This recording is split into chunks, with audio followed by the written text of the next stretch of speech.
سورۃ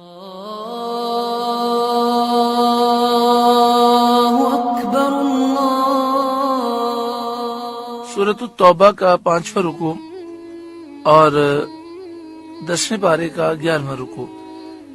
اس رکوع کی ابتدا سورۃ توبہ کی آیت نمبر 30 سے ہے۔ اللہ رب العالمین نے ارشاد فرمایا، وَقَالَتِ الْيَهُودُ عُزَيْرٌ ابْنُ اللَّهِ، اور یہودی بولے عزیر اللہ کا بیٹا ہے۔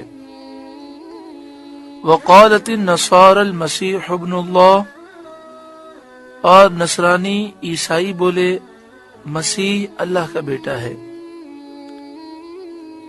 ذَلِكَ قَوْلُهُمْ بِأَفْوَاهِهِمْ، یہ باتیں وہ اپنے منہ سے بکتے ہیں۔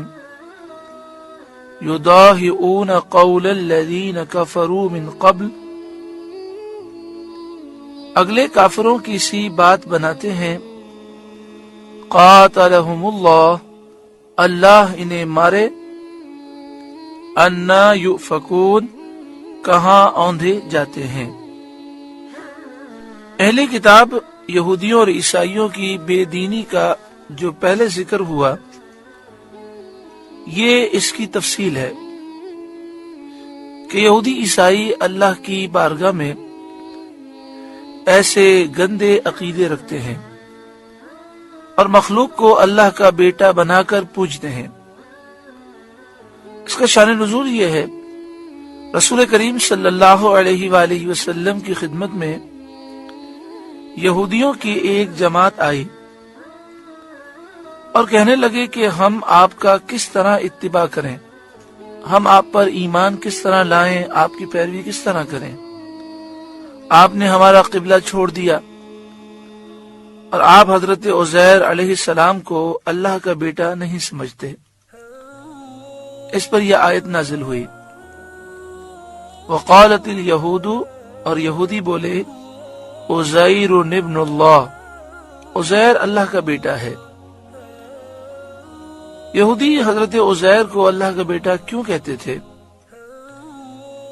اس کی وجہ ان کی نظر میں یہ تھی کہ حضرت عزیر علیہ السلام بیت المقدس کی ویرانی دیکھ کر بہت زیادہ غمگین ہوئے کہ کافر بادشاہ نے بیت المقدس کو ویران کر دیا تھا اور بنی اسرائیل کے لوگ قتل کر دیے گئے تھے اور جلا وطن کر دیے گئے تھے۔ تو چاروں طرف مکانات کی چھتیں گری ہوئی تھی، کوئی رہنے والا نہ تھا۔ تو آپ غمگین ہو گئے اور آپ نے یہ کہا کہ اب نہ جانے کب وہ وقت آئے گا کہ بیت المقدس پھر دوبارہ آباد ہوگا۔ آپ ایک درخت کے نیچے سو گئے اور اسی حالت میں آپ کی روح قبض کر لی گئی 100 برس تک۔ 100 برس تک آپ لوگوں کی نگاہوں سے اوجھل رہے۔ 100 برس کے بعد آپ کو دوبارہ اٹھایا گیا۔ تو چونکہ حضرت عزیر 100 برس کے بعد دوبارہ آئے تو یہودی کہنے لگے کہ یہ اللہ کے بیٹے ہیں، حالانکہ اس میں تو اللہ رب العالمین کی شان و عظمت کا ذکر ہے، انبیاء اور فرشتوں کی طاقت، ان کا تصرف، ان کا اختیار جب بیان کیا جاتا ہے تو مومنین کے دل میں اللہ کی محبت میں اور اضافہ ہوتا ہے کہ اللہ تعالیٰ اپنے پیارے بندوں کو کیسی طاقتیں عطا فرماتا ہے۔ اور ہر مومن کا یہ عقیدہ ہے کہ اللہ کے پیارے بندے اللہ کے بندے ہیں، خدا نہیں ہیں، رسول ہیں، نبی ہیں یا فرشتے ہیں، مگر خدا نہیں ہیں، الہ نہیں ہیں، معبود نہیں ہیں، اللہ کے بیٹے بیٹیاں نہیں ہیں۔ ہم نبی اکرم صلی اللہ علیہ وآلہ وسلم کے غلام جب نبی اکرم صلی اللہ علیہ وآلہ وسلم کی شان بیان کرتے ہیں اور یہ جب ہم عرض کرتے ہیں کہ اللہ نے ساری مخلوق سے زیادہ طاقتیں آپ کو عطا فرمائی، سارے نبیوں سے زیادہ معجزات آپ کو عطا فرمائے، تو جب یہ تصور ہے کہ باذن اللہ یہ طاقتیں ہیں اللہ کی عطا سے ہیں، تو جیسے جیسے حضور کی شان بیان کرتے جاتے ہیں ویسے ویسے حضور کی محبت کے صدقے میں اللہ کی محبت نصیب ہوتی ہے۔ مگر یہاں یہودیوں کا حال یہ ہوا کہ حضرت عزیر کا یہ معجزہ دیکھ کر اور آپ کی یہ شان دیکھ کر کہ 100 سال کے بعد آپ دوبارہ اٹھے، یہ دیکھ کر انہوں نے حضرت عزیر کو اللہ کا بیٹا کہہ دیا۔ وقالت النصارى المسیح ابن اللہ، اور عیسائی بولے مسیح اللہ کا بیٹا ہے، یعنی عیسیٰ بن مریم اللہ کے بیٹے ہیں۔ عیسائیوں نے ایسا کیوں کہا؟ حضرت عیسیٰ علیہ السلام کے پاس 50 ہزار مریض جمع ہو جاتے، ایسے سے مریض جو مادرزاد اندھے ہوتے، جن کے چہرے پر آنکھوں کے نشان بھی نہ ہوتے۔ حضرت عیسیٰ علیہ السلام مٹی کا ڈھیلا ان کی چہرے پر رکھتے، ہاتھ پھیرتے، آنکھیں آ جاتی۔ برس کے مریض جمع ہوتے، آپ ہاتھ پھیرتے، ان کا مرض دور ہو جاتا۔ آپ مردوں کو زندہ کرتے، لیکن آپ یہ فرماتے کہ میں اللہ کا رسول ہوں، اللہ کا بندہ ہوں، خدا نہیں ہوں، اللہ وحدہ لا شریک ہے، اسی کی عبادت کرو، اور یہ میں جو کام کرتا ہوں اللہ کے اذن سے کرتا ہوں۔ لیکن عیسائیوں نے ان معجزات کو دیکھ کر حضرت عیسیٰ علیہ السلام کو اللہ کا بیٹا کہہ دیا، اور الہ اور خدا اور معبود مان کر ان کو پوجنے لگے۔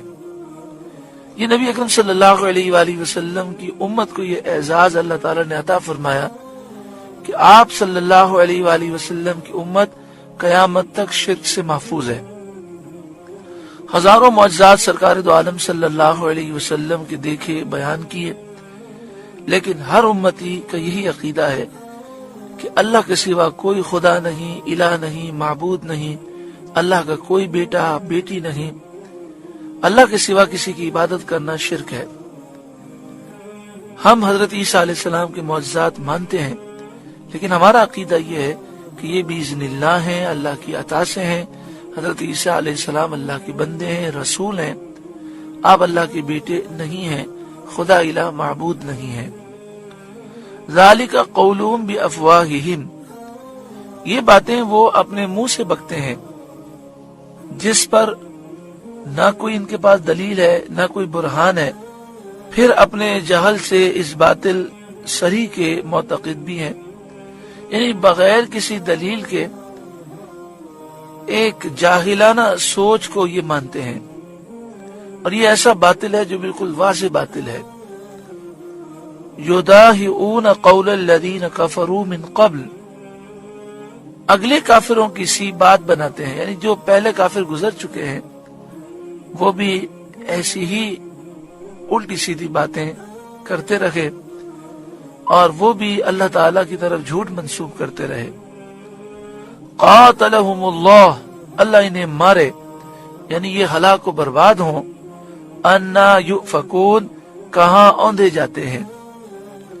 دیکھیں، ایسے لوگوں کے لیے ہلاکت کی دعا کرنا یہ قرآن پاک سے ثابت ہے۔ قاتلہم اللہ، اللہ انہیں مارے، یعنی یہ ہلاک و برباد ہوں۔ انا یؤفکون، کہاں اوندے جاتے ہیں۔ اور اللہ کی وحدانیت پر حجتیں قائم ہونے اور دلیلیں واضح ہونے کے باوجود اس کفر میں مبتلا ہوتے ہیں، کہاں اوندے جاتے ہیں۔